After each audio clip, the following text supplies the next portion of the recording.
Et donc la fameuse première impression, celle que l'on livre lorsqu'on arrive au recrutement. Le truc horrible. Ouais. Oui. C'est ça, c'est ça. La première impression, celle que j'ai donnée quand vous m'avez vue la première fois, celle que vous m'avez donnée. C'était pas top, il me l'a dit après. Il te l'a dit après, très bien. Eh bien, écoutez, voilà, je vais quand même faire Ça dure combien de temps la première impression? La première impression, ça se passe très très vite. Le cerveau traite les choses en millisecondes, donc vous franchissez la porte d'un recruteur en tant que candidat. Voilà. Il se fait tout de suite une idée. Une image se fait. Voilà. De la même façon qu'en tant que candidat, on se fait aussi une image du recruteur. D'accord. L'idée, c'est de savoir un peu justement ce qu'on dégage. Voilà, ce qu'on dégage. Quelle est cette première impression? On peut y travailler, même si on ne maîtrise pas tout ce qui se passe dans la tête de notre interlocuteur. On peut mettre toutes les chances de son côté, en tout cas. Oui, en tout cas, savoir ce qu'on dégage en première impression peut être intéressant quand on est dans une démarche de recherche d'emploi. Oui, face à un recruteur. Et alors? Ça passe par quoi? Ça passe d'abord par le sourire. Le sourire. Il faut sourire. Alors, c'est vrai qu'en situation... En même temps, faire la gueule, c'est... Non, mais il y a des gens qui, quand on est crispé... Oui, le stress d'un recrutement fait qu'il y a de la tension musculaire, il y a quelque chose qui se crispe. Et on voit beaucoup de candidats, effectivement, arriver avec le visage extrêmement fermé. Extrêmement fermé. Oui. Alors, si on a un recruteur qui est formé, il va avoir à cœur de détendre le candidat, d'accord? C'est pas forcément toujours le cas. En tout cas, cette première impression, on peut au moins la travailler, se dire, allez, je me détends avant de franchir la porte du recruteur et je souris. C'est une situation d'ouverture, on va dire. Quand on sourit. C'est un signe d'ouverture, c'est quelque chose aussi qui dégage de la bienveillance, quelque chose de positif, qui va forcément casser la glace. Colorer, casser la glace, pourquoi pas, et puis teinter de façon un peu plus positive les premiers échanges avec le recruteur. D'accord. Très bien. Donc c'est très important. La poignée de main. Et la poignée de main, tout à fait. La poignée de main, par exemple. Pareil, un effet du stress, étrangement aujourd'hui.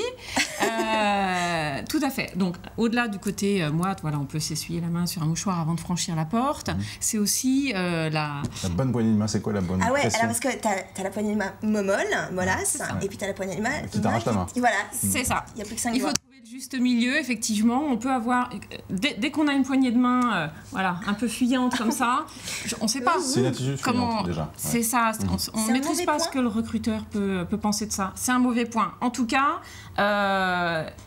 c'est pas forcément positif. C'est-à-dire que le recruteur peut prendre ça comme j'ai pas envie d'être là, j'ai peur, j'ai peur, j'ai pas d'énergie.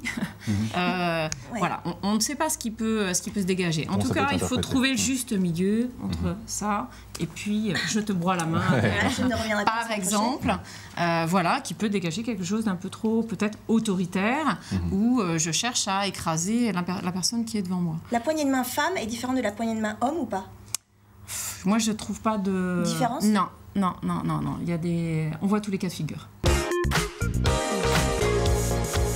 On continue sur la première impression lors du recrutement. On a parlé tout à l'heure de la posture. On peut d'ailleurs demander à ses amis quelles impressions vous avez fait la première fois. Par exemple, c'est une très bonne idée avec toute la relativité qu'il faut y mettre. Ça permet de dégager des points positifs. On peut dégager des tendances, effectivement. Pour dire qu'est-ce que je dégage finalement à la première impression.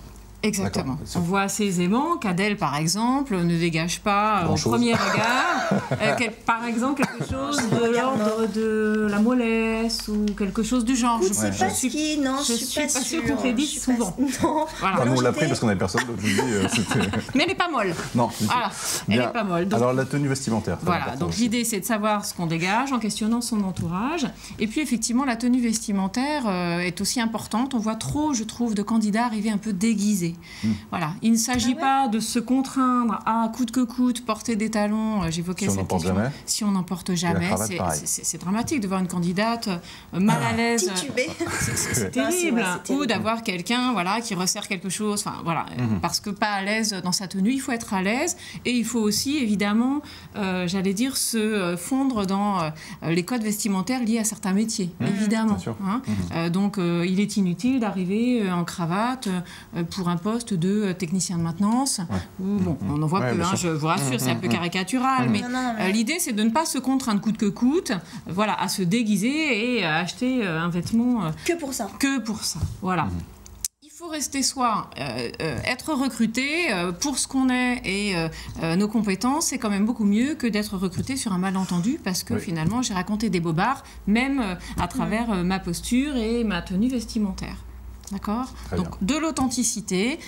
Si vous n'êtes pas recruté alors que vous estimez que vous aviez les compétences, c'est sans doute que ce recruteur s'est privé de quelqu'un de très bien et c'est tant pis pour lui. Oui, et votre tour viendra, bien sûr, bien sûr.